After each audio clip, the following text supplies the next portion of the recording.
Buenos días, desde España. Buenas tardes a todos los participantes en este 25 Congreso de la Sociedad Latinoamericana de Hombro y Codo. Muchísimas gracias por la invitación a todo el comité científico y organizador de este importante evento. Corresponde ahora, por mi parte, hablar de lo que sería la ecografía del manguito rotador, en una primera parte dedicado a las lesiones y posteriormente en otros apartados también estudiando otros aspectos de la ecografía del hombro. Por este motivo, cabe recordar y empezamos simplemente con la importancia que la ecografía supone en el estudio de estas dos importantes articulaciones.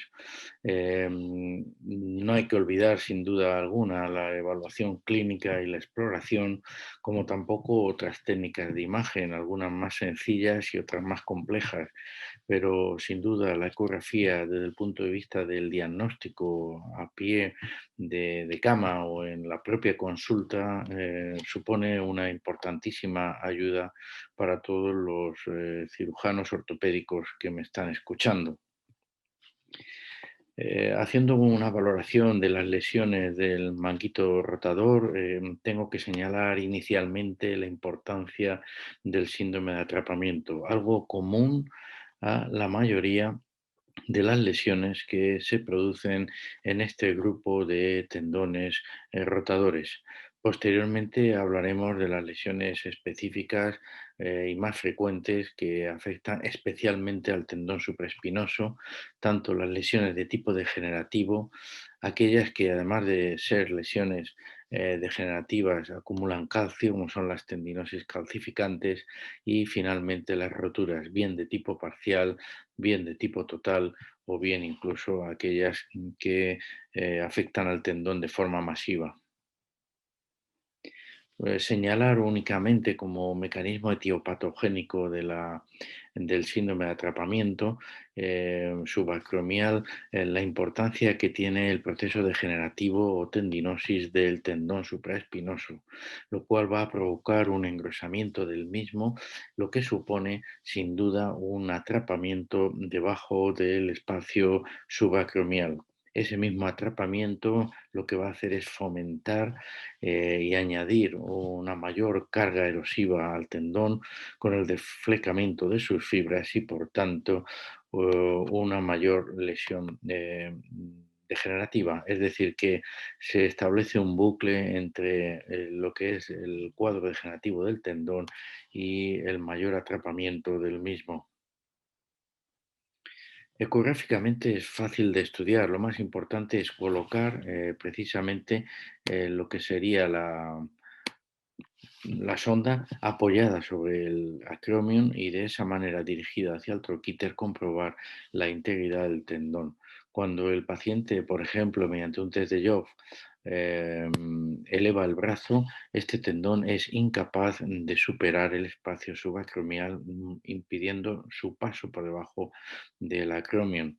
Aquí tenemos otro estudio, otro hombro. Efectivamente, cuando realizamos el movimiento de elevación en el paciente, el tendón queda atrapado, no supera el espacio subacromial y lo que sí produce es como un desplazamiento del acromion que incluso sale fuera de la pantalla del estudio, dentro del estudio de este tendón supraespinoso. Dos características a tener en cuenta. Por un lado, el tendón que sufre este proceso de atrapamiento suele tener un engrosamiento en consideración o con comparación al contralateral superior a 1,1 milímetro. Y dos, también es importante, el espacio que va desde el acromion al trocánter mayor precisamente es mayor en 2,1 milímetros en comparación al contralateral. Esto fue muy bien estudiado y publicado por Cholewski, que incluso establece el índice con su nombre en esa línea que une el troquíter con el acromion.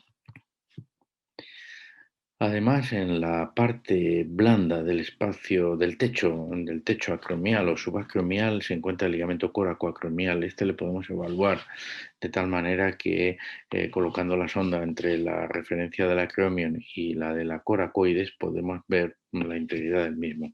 Si además mediante un test de Nier provocamos la rotación del tendón supraespinoso, vamos a ver que este ligamento va a quedar como impactado por el tendón, provocando un incremento del dolor en el paciente. Por tanto, basta con realizar el test de Nier para visualizar perfectamente el desplazamiento del tendón, en este caso presionado por el supraespinoso que se encuentra en el plano subyacente.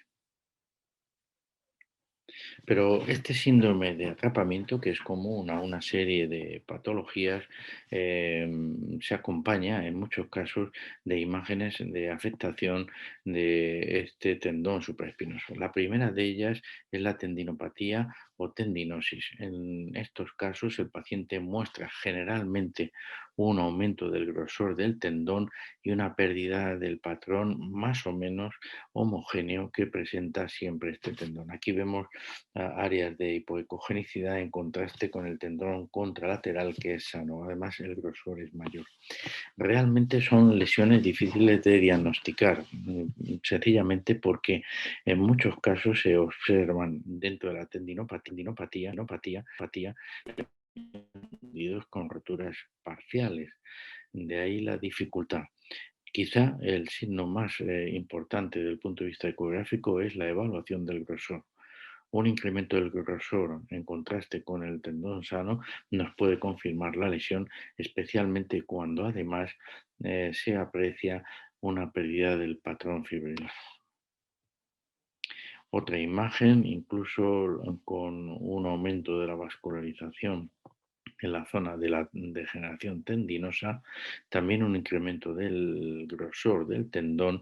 Es muy importante establecer una imagen de referencia en espejo, en la cual la referencia ósea va a ser de gran utilidad para ver que la sonda está en el mismo punto, situada tanto en el hombro patológico como en el hombro sano.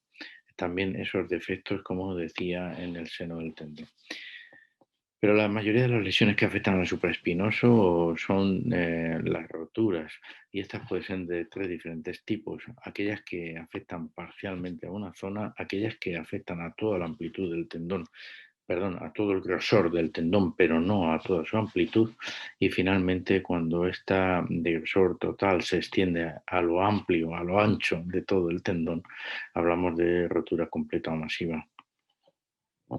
Las roturas parciales se pueden localizar o bien en la zona profunda del tendón, por ello reciben el nombre de roturas articulares, son muy frecuentes y hay que buscar precisamente la zona del tendón situada junto a la cortical del troquíter. En otros casos, la zona se sitúa en el seno, en el vientre del tendón. Se llaman roturas intrasustancia y son mucho menos frecuentes. Y finalmente, en algunos casos, la lesión se puede producir precisamente en la zona más superficial junto a la bursa subacromial, y en este caso las definimos o llamamos como roturas bursales. Hay un tipo de rotura que afecta a toda la amplitud del tendón, sin llegar a sus límites superficial y profundo, y se llama tendón o rotura en deshilachamiento o deshilachamiento del tendón, pero estas son difíciles de definir y por tanto esta terminología la usamos muy poco. En el primer apartado hemos descrito las roturas articulares o profundas. Varios signos las acompañan y estos son fáciles de establecer. Una de ellas es la presencia de la irregularidad en la cortical, acompañado de un área hipoecoica en la proximidad de esa zona irregular. No confundir con calcificaciones que producen la sombra acústica.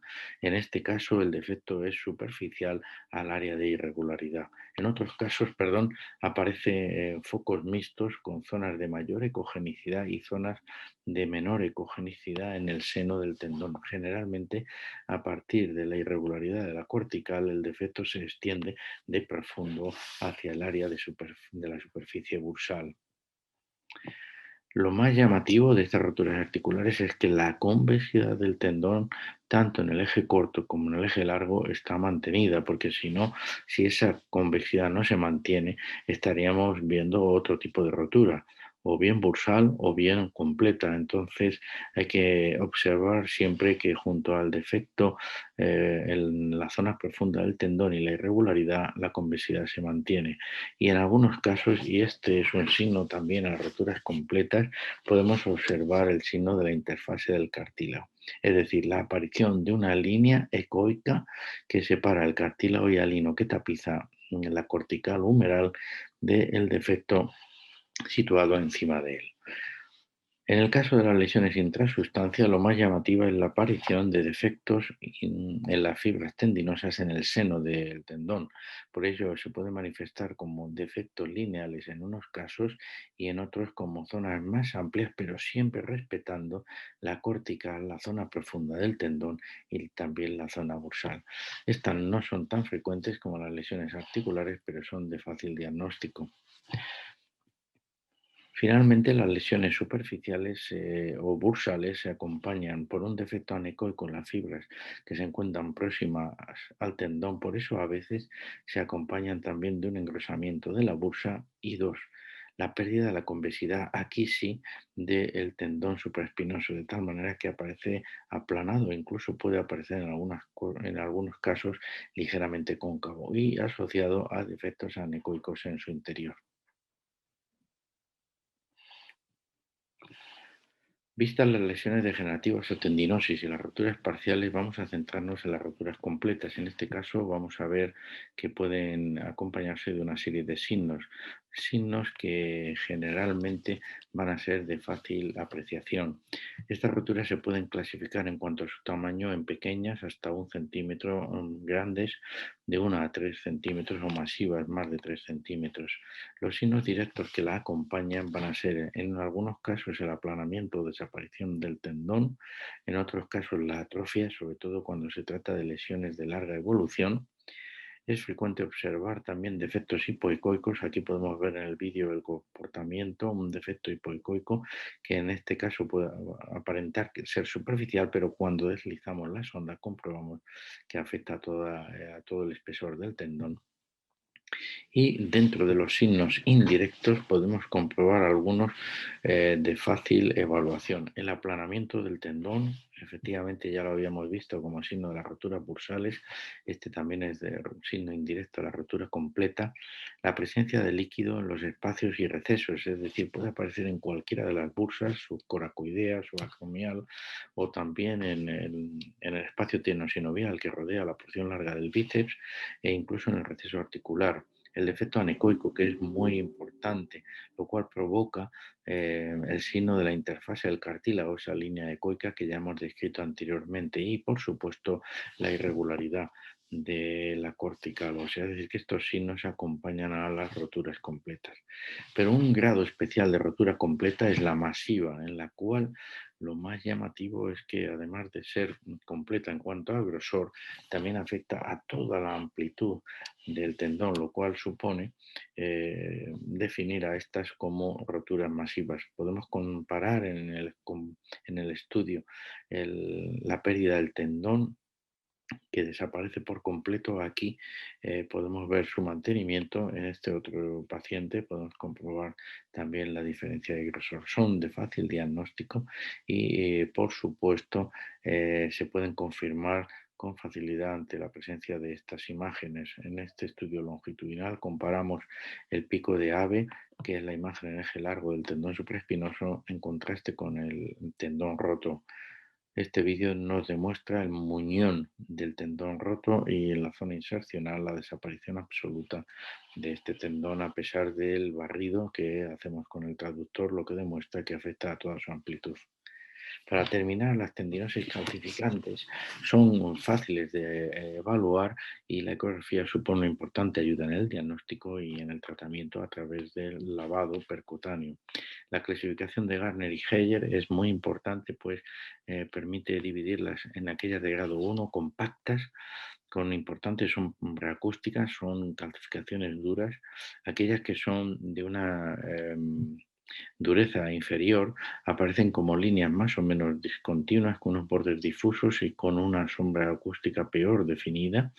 Y finalmente las de tipo 3 que serían blandas, son algodonosas, recuerdan como la presencia de nubes dentro del tendón, están mal delimitadas y en este caso, como aquí se observa, no producen el signo de sombra acústica posterior. Una de eje largo, otra, una en eje largo, perdón, estudiada, que es de tipo 1, la de tipo 2, como ya hemos visto, con sombra acústica moderada, y aquellas algodonosas sin sombra acústica que son de grado 3. En definitiva, lo más importante del estudio del manguito es la evaluación dinámica. Es importantísimo también estudiar toda la amplitud del tendón. No basta con obtener una imagen bonita de un corte axial o longitudinal si no se recorre toda la amplitud del tendón. Es muy importante también medir la posición y el tamaño del desgarro o del defecto fibrilar, y hay que considerar también la dificultad en la evaluación de las tendinosis del supraespinoso. Muchas gracias por la invitación, y con esto doy por concluida esta presentación sobre las lesiones del manguito rotador.